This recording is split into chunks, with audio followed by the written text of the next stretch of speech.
Hello everyone, welcome to the channel. My name is Alexi and this is Soto-Tek.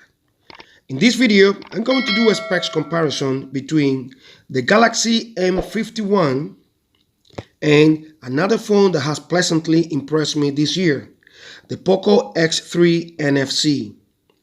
These two phones share a lot of similarities, but they also have few differences that might be deal breakers for you. As usual, I will highlight pros and cons based on my very personal opinion that might well be very different from yours, so feel free to comment down below. Let's begin with the price to start putting things in context. The Galaxy M51 costs £329 and around €350 or dollars. The Poco X3 costs between £200 and £250 dollars or euros, depending on the storage, but there are some promotions for less. I got this one last week for just £179, the 64GB internal memory variant. Screen size, type and resolution. The Galaxy M51 has a gorgeous and vibrant 6.7 inches Super AMOLED flat screen with a maximum resolution of 1080 by 2400 pixels and 394 ppi density. The Poco X3 has a very nice flat 6.67 inches LCD display with also a maximum resolution of 1080 by 2400 pixels and 395 ppi density. They both have this hole punch for the camera and the face unlock sensor on the screen, which I can't still digest or accept. At least as a consolation, we can hide it in both devices and forget that it even exists. Hole punch aside, I really like both screens a lot. We all know that Samsung's Super AMOLED screens are top quality and considered by most the best ones in the market. The Poco X3 doesn't have an AMOLED screen, but this LCD screen is excellent. In fact, it could easily pass as an AMOLED display if you are unaware that it is an LCD. It is actually as good and well calibrated as the 1080p screen on the iPhone 8 Plus. Check it out.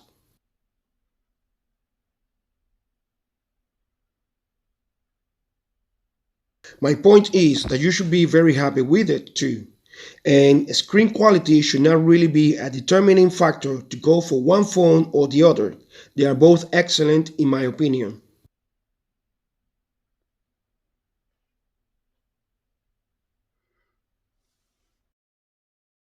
The only downside is that being an LCD display means that there is not always on display like you can get on an AMOLED display. However, you can still go to the Play Store and download any of the many apps that will provide you this feature. Unfortunately, that will take a hit on your battery because the always on display drains a lot more battery on an LCD panel than on an AMOLED panel.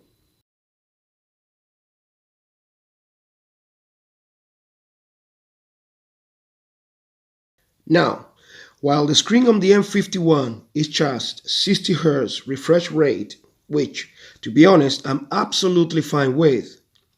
In the case of the Poco X3, it goes up to 120Hz refresh rate. Here comes my first criticism.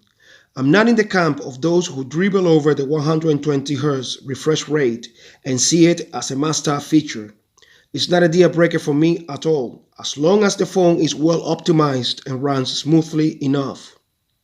I think that in the case of the Poco X3, it's more like a marketing stunt than actually a real feature.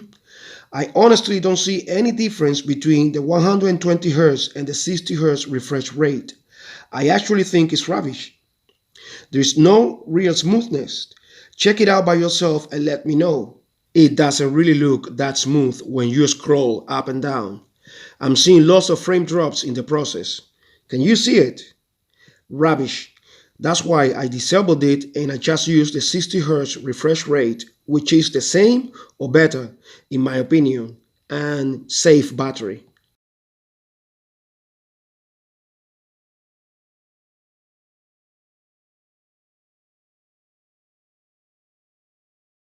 The Galaxy M51 is 163.9mm height, slightly narrower with a width of 76.3 millimeters and a thickness of 9.5 millimeters. The Poco X3 is 165.3 millimeters tall, 76.8 millimeters wide, and almost as thick as the M51 with a thickness of 9.4 millimeters. The Galaxy M51 is made of plastic back and frames. The Poco X3 is made of plastic back and aluminum frames, and I'm fine with that in both cases. To me, they both feel basically about the same, to be honest. Though in terms of design, I actually prefer the design of the Poco X3 a lot more, and the position of the camera lenses in the center. Both of them have at the bottom the headphone jack, the USB Type-C charging port, the microphone, which I always forget to mention, but not this time, and the speakers that, in the case of the Poco X3, it works together with the earpiece for stereo sound. Not the case for the M51, which is just a single firing speaker. They both have the volume keys and the power button here on the right. Also both have the SIM and SD card slot on the left. And the Poco X3 also comes with Air Blaster located at the top. Battery capacity. The Galaxy M51 has a massive 7000 mAh battery capacity with 25 watts fast charging. It doesn't have wireless charging, but it has reverse charging, which allows you to use it as a power bank and charge other devices. The Poco X3 has a 5160 mAh battery capacity with 33 watts fast charging, and it doesn't come with wireless charging either. The battery life on the Poco X3 is excellent. Easy, 1 day, 1 day and a half with moderate heavy usage. Now, if the battery life on the Poco X3 is excellent, on the M51 is absolutely amazing. 2 days, 2 days and a half with the same usage. An absolute beast. IP certification. The M51 is not officially water and dust resistant, so as I always say, don't risk it. The Poco X3 is at least IP53, which means it can be splashed with water and it will be absolutely fine. OS updates. The Galaxy M51 is on Android 10 with Samsung One UI 2.5, though with some limitations like still no secure folder or support for the Good Lock app, at least here in the UK. The Poco X3 is also on Android 10 with Xiaomi custom scheme MIUI 12. They could both get Android 11, but if that happens, it's not going to be anytime soon.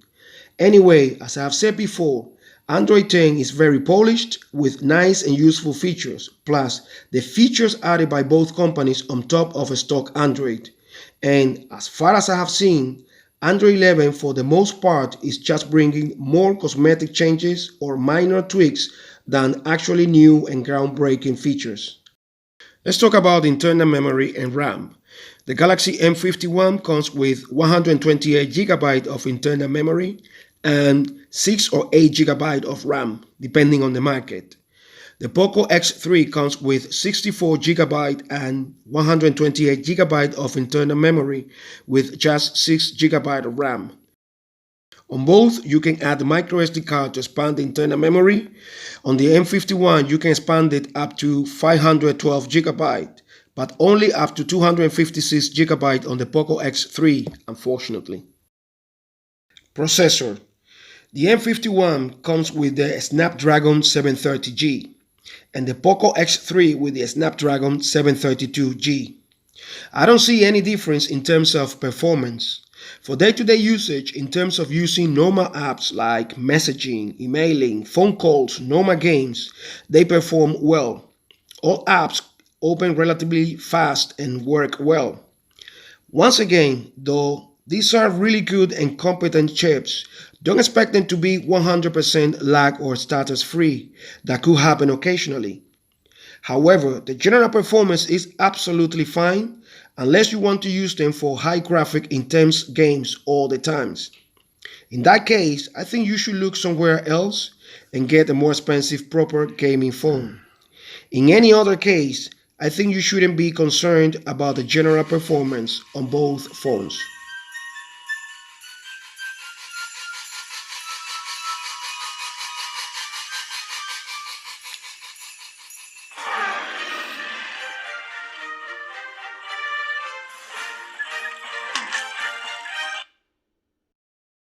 Unlocking methods. They both have exactly the same unlocking methods. The 2D face unlock, the pattern, the PIN number, the password, plus the fingerprint reader on the power button, which is my favorite place for it.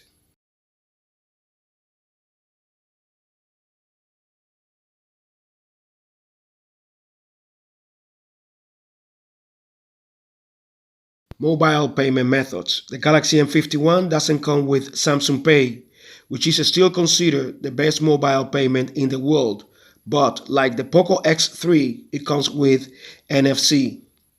In case you don't know, NFC stands for Near Field Communication Technology, which allows users to make secure transactions, exchange digital content, and connect electronic devices with a touch. NFC can also be used to quickly connect with wireless devices and transfer data with Android Beam.